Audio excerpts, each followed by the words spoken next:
screwed up. You guys, I was so ready. I was so ready. I screwed up. So let's try this one more time. I want to make it special for people who didn't get to watch. Welcome to Lifeboat. I screwed up and didn't do this right. We in the chat window put in our name, our favorite type of ice cream. We have these amazing people who are going to debate and say why they should get on the Lifeboat. We're going to start with Katharine. So I'm going to go ahead and turn over to Katharine, and she's going to tell us why she deserves that beautiful Lifeboat. And I'm sorry, Katharine, I destroyed your pitch. Let's start over like we forgot. Okay, ready, go. That's okay. Second time's better. People of Why, that's each and every one of you. You all want me, the career specialist in your Lifeboat. Why? Because society is based upon careers, and I can help people discover what is best for them. As you can see with all this virus stuff going around, the economy is affected by everything. So you don't want to bring anyone to your society that doesn't know what they want to do with their life and help the economy through careers. So, of course, you need me on your Lifeboat. Also, don't you want someone that you can talk to people who are distraught by change and help them through? That's literally what my job is every day. So, therefore, vote for me. I will create a society and economy that has job satisfaction and happy people who can endure the challenges of our times. Vote Katharine for Lifeboat. Okay. Katharine, thank you. Now we're going to go to, let's see here, we have Kelsey Dill, our athletic trainer. She's going to go ahead and give us why she thinks the Lifeboat is for her, that last seat.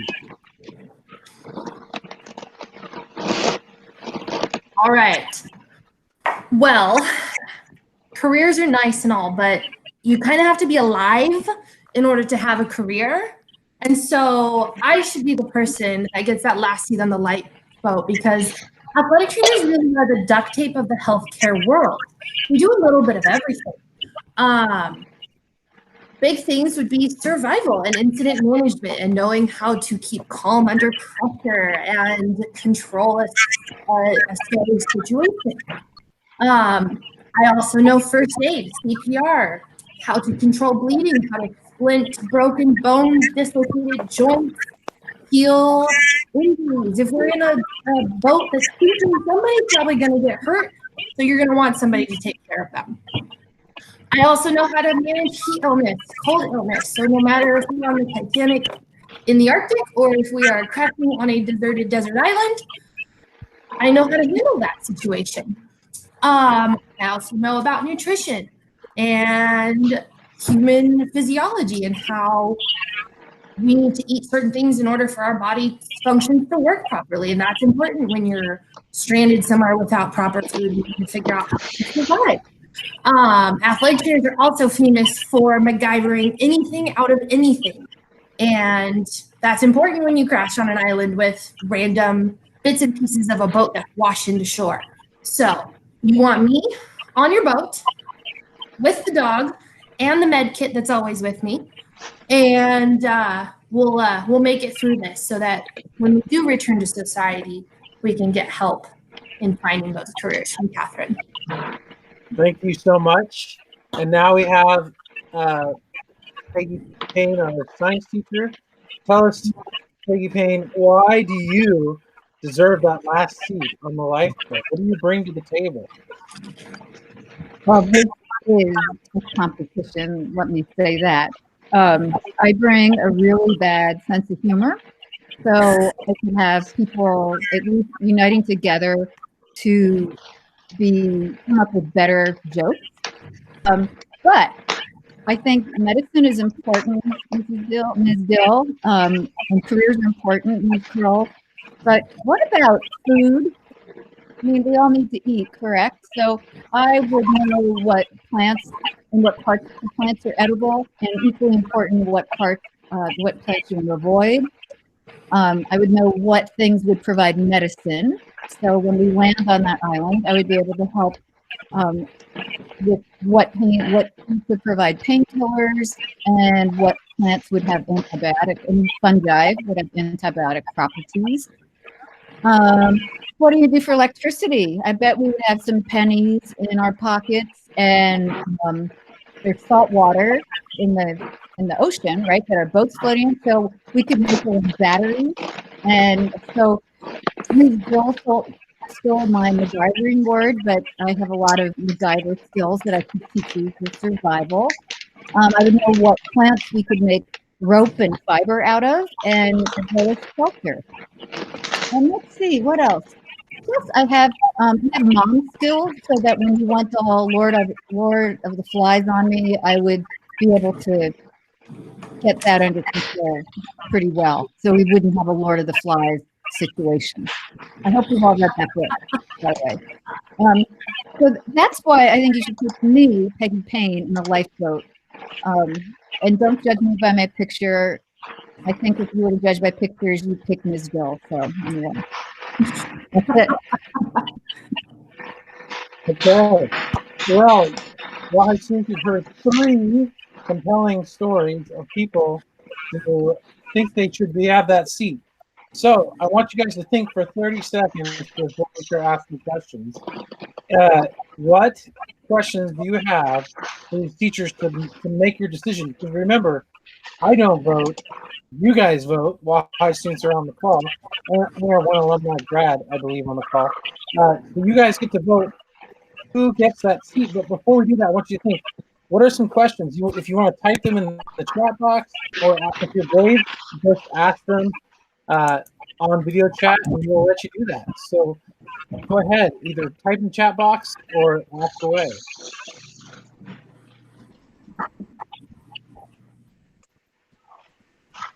Silence. And as you guys are thinking, I'm going to ask my first question, and this is for everybody. So my first question is, so I know you're going to try to take care of my physical needs, my mental and career, but what are you going to take care of? Like, how are you going to sustain yourself if you're on the boat with us? How are you going to stay occupied mentally? So we'll start with Katharine and go down the 3. How are you going to stay yourself mentally healthy on the boat? Well, naturally, I am a swim coach, so I will be going on a lot of swims because that is good for my mental health, and it can help us take care of things in a better and more effective way. Okay. What about Kelsey? Well, there's all sorts of things you could do while stuck on a boat. It could be watching and analyzing weather patterns to see if we might need to batten down the hatches. Or I could make fishing line out of the tape in my med kit. And there's probably something we could fashion into a hook like a safety pin so that we could catch food. And I too like swimming, so I could jump in and see how the water is. Awesome. And go ahead. Me, I would, I guess, when we drive in my family, we do car dancing, which is like dancing in the car to music. So I would say we would do some lifeboat dancing. Very good. Hannah asked the question, what would be the first song you'd sing on the lifeboat? And we're going to start with Mrs. Payne and go backwards. So Mrs. Payne, if you would want to tell us. Okay. Gloria Gaynor, I Will Survive. Nice. All right. And Kelsey? Well, if you've been in my class before, which Aiden, I know that's you, you know that I'm particularly fond of Staying Alive. And that's a good one to kind of keep the spirits high and have some laughs along the way there. Okay. What about you, Katharine? I would go completely literal, and I would have us all sing renditions of Row, Row, Row Your Boat. Very good. Very good. Mr. Carver asked, what's your opinion of water, Katharine? I think water is good. What about you? Water is ice. And Mrs. Payne?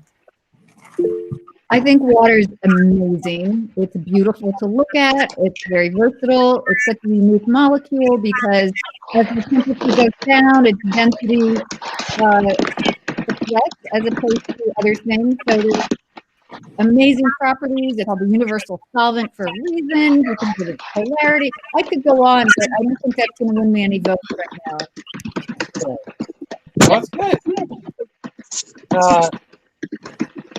Okay, another question. What kind of games would you play to stay busy? Raina asked that question for everybody. Charades. We would play charades. Charades? Mm-hmm. Good. I've heard the game of life that was really popular in the 90s. I hear that they store it in every lifeboat just to help people get motivated to survive. So I would just like that, to give me some life wisdom, and sometimes gives me a mythic.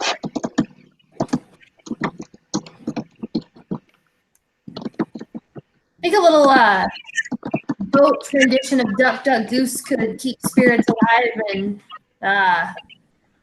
might make for some entertaining man overboard situations that could add to the adventure. And use Kelsey's skills. Yes.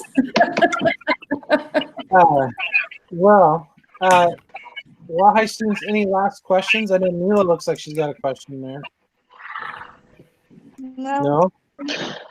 Okay. I was wondering, what are we actually judging them on? Their ability to survive on a boat? They mentioned the islands a lot. What is this judged on? Basically, there's a seat left on the boat, and the boat is the main ship's sinking, right? And so we have one seat left, and they're trying to get it with us. We don't know if we're going to be rescued or if we're going to be stranded on an island. All we're doing is basing our vote on who do we want in that seat. Does that make sense? I guess. So it's up to you, Aiden, to decide, are you more concerned about the lifeboat and surviving in the lifeboat, or are you thinking about long-term economic prospects and all of that? It's your own preferences. Very good. Any other lingering questions you guys have out there? Braden Holgate, do you have a lingering question? Nope. No.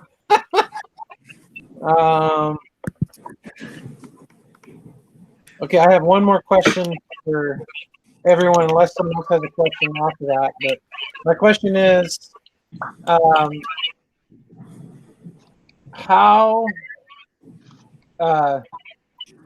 do you think the other contestants wouldn't match up to your skills? So tell us the negatives about the other contestants for us really quick.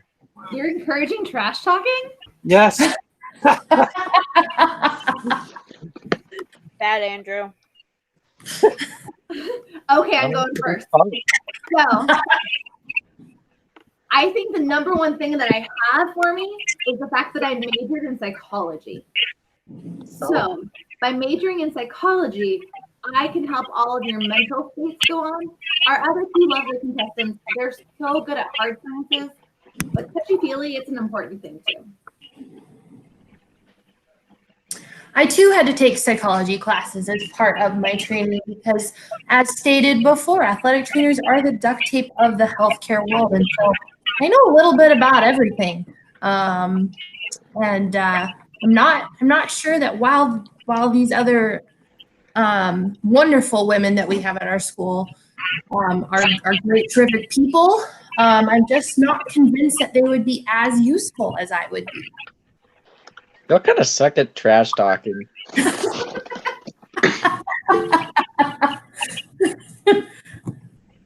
Well, I'm going to provide evidence for that last claim because I'm not going to take the bait to trash talk. When we're on the boat, we all need to get along and survive. So I'm not going to get peer pressured into down talking my two amazing colleagues. Gotcha. Okay, well, I understand that, respect that. I do have one more question. Wait, I have a question. Okay. if you were to get that last spot on the lifeboat, how quickly would you be able to create a statue in honor of the two who died for you? Oh, easy. Tape sculptures all day long. I'm more of a fan of body rendition, so I would have the team work together to be able to make some statues like represent who they were out of ourselves. So it means more and is more internalized in us. I guess I would ask everybody in the boat to see what's in their pockets, and we would have to get creative at that point about how to, failure is not an option. So we'd have to come up with something based on the resources that we had available to us. Okay. Any other lingering questions? Raina, do you have a lingering question? Nope. No? Well, here's what we're going to do. In the chat box, you get to vote either 1, 2, or 3. 1 will be Katharine, 2 will be Kelsey, and 3 will be Peggy or Miss Payne and Mrs. Pearls and Mrs. Dill.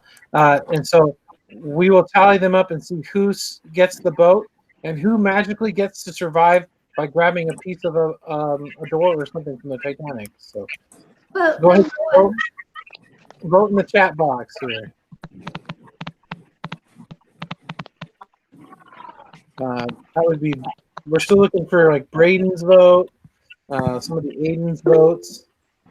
Can you say who was who again? Yeah, so number 1 is Katharine, number 2 is Kelsey Dill, and then number 3 is Peggy Payne. So Okay. Look at that. Oh my goodness. Oh, Aiden. I don't know if cannibalism is good for your nutrition, but we'll find out about that later. Yeah. Okay. So has everyone voted? We're going to take another second vote here.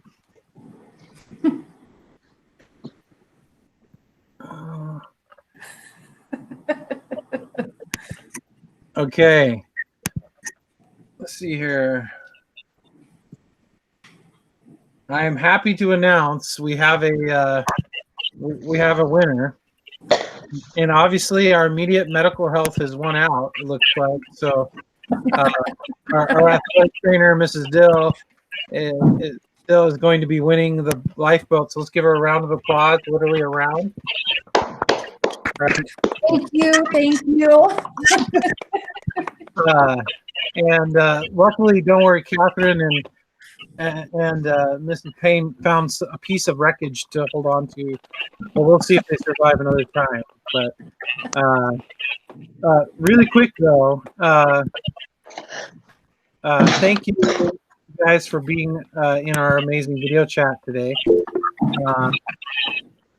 And at the end here, we're going to be doing this again next Tuesday. We'll have 3 new teachers or staff members. Maybe we'll see Mr. Higgins himself on here. That would be fun. See if he could survive on a boat. But put in the chat box who you would like to see next week. And if you guys need anything, please email us staff because we really do. Students really care about you guys and want you to know that we miss you a lot. I miss all your faces. Anyway, but you guys should put in the chat box who you'd like to see as a teacher in the next week. And thank you guys for joining us so much. It was a big joy to have you guys. And thank you to staff that have been in the Lifeboat series. You did amazing. Thank you so much. Thank you. All right. So thank you guys so much. I hope you have a blessed Tuesday, and I'll see you soon. So, bye. Bye. Good job, Kelsey. Thank you.